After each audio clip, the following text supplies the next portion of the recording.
केंद्र सरकार पर बरसे सीएम भूपेश बघेल, कहा धान से एथेनॉल बनाने की अनुमति नहीं दे रही सरकार। एयर कार्गो की अनुमति नहीं मिलने पर भी जताई निराशा। नेता प्रतिपक्ष धर्मलाल कौशिक ने बघेल सरकार पर बोला हमला, कहा प्रदेश में ठप पड़े हैं विकास कार्य, जनता में असमंजस की स्थिति, कौन होगा प्रदेश का सीएम। खंडवा को सीएम शिवराज की सौगात, छैगांव माखन में तहसील सीएम राइज स्कूल और आदिवासी हॉस्टल बनाने का ऐलान, कहा सुपोषण के लिए देश भर में चलेगा अभियान। महंगाई बेरोजगारी को लेकर मुरैना में कांग्रेस का हल्ला बोल, पुरानी कलेक्ट्रेट के सामने किया प्रदर्शन, पुलिस और कार्यकर्ताओं के बीच झड़प।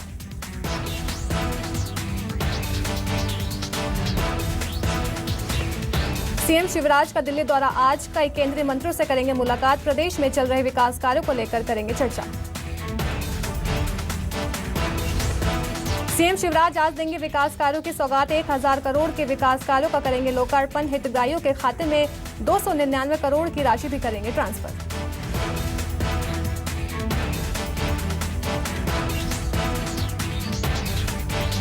एमपी में चयनित शिक्षकों की पोस्टिंग फिर अटकी, शिक्षा मंत्री के अधिकारियों के साथ चर्चा, न्यूज 24 एमपीसीजी पर बोले शिक्षा मंत्री, कोर्ट के आदेश पर अध्ययन के बाद लेंगे फैसला। दमोह में 1 लाख रुपए रिश्वत लेते सीएमओ और अकाउंटेंट गिरफ्तार, तेंदुखेड़ा नगर परिषद के दफ्तर से लोकायुक्त ने हिरासत में लिया, ठेकेदार से बिल पास कराने के एवज में मांगी थी रिश्वत। मुरैना में आसमानी आफत, आकाशीय बिजली गिरने से 3 लोगों की मौत, बाइक पर जाते वक्त हुआ हादसा।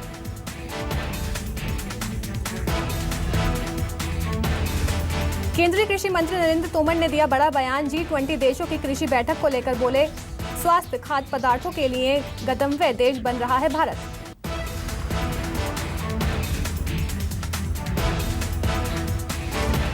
नरेंद्र तोमर ने कहा कि सरकार कुपोषण को दूर करने के लिए बायो फोर्टिफाइड किस्मों को बढ़ावा दे रही है।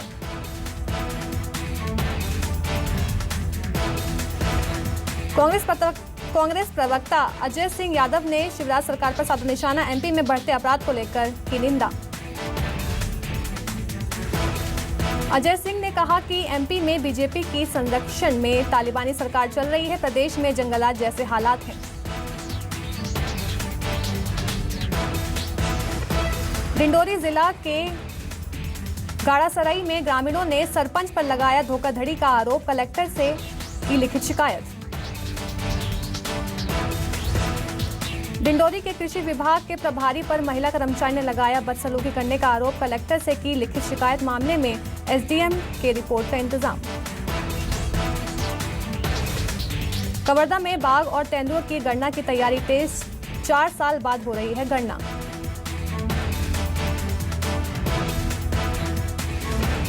बिलासपुर के सरकंडा स्थित स्काई हॉस्पिटल के संचालक को हॉस्पिटल के 2 डॉक्टरों ने किया किडनैप, पुलिस के डर से छोड़ा। उमरिया में एसआई वेद प्रकाश सिंह पर शख्स ने चाकू से किया हमला, आरोपी पर आर्म्स एक्ट के तहत होगी कार्रवाई। गरियाबंद के बरबहली पंचायत के लोगों को सड़क न होने की वजह से हो रही है दिक्कतें, ग्रामीणों को करना पड़ रहा है मुश्किलों का सामना। बिलासपुर में रतनपुर पुलिस ने छेड़ा कबाड़ियों के खिलाफ अभियान, 3 कबाड़ियों को किया गिरफ्तार, 40,000 से ज्यादा का सामान किया जब्त। सूरजपुर में देवर भाभी ने एक साथ लगाई फांसी, जांच में जुटी पुलिस।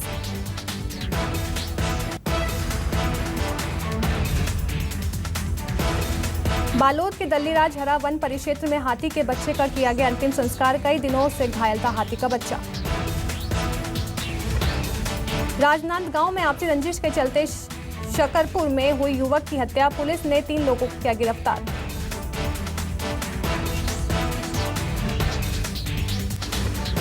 जगदलपुर में मलेरिया के मामले में गिरावट, बीते 3 सालों में घटी मरीजों की संख्या।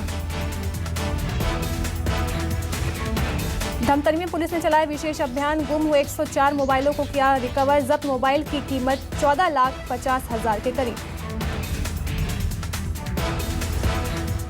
कोरिया में पुलिस ने चलाया निजात अभियान, रैली निकालकर लोगों को किया जागरूक।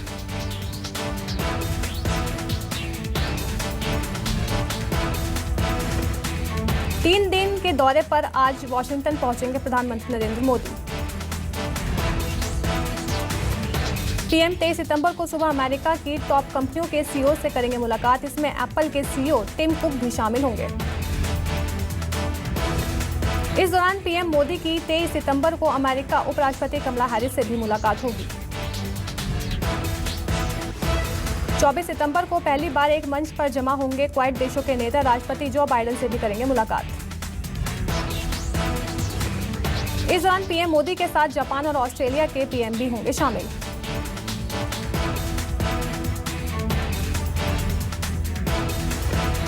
प्रधानमंत्री नरेंद्र मोदी ने फ्रांस के राष्ट्रपति से फोन पर की बात। अफगानिस्तान के हालात पर चर्चा।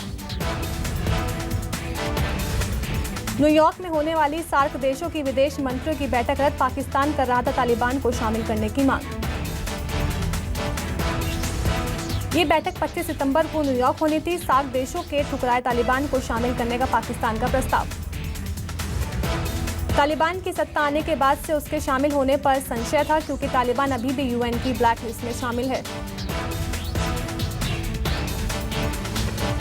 17 नवंबर से नई आबकारी नीति के तहत बदल जाएगा शराब देने का तरीका। अब खिड़की में हाथ डालकर नहीं ले पाएंगे शराब। आरबीआई की मंजूरी के तहत अब एनएफएफसी को मिल सकेगा आधार ई-केवाईसी ऑथेंटिकेशन लाइसेंस। आरबीआई के पास आवेदन करना होगा।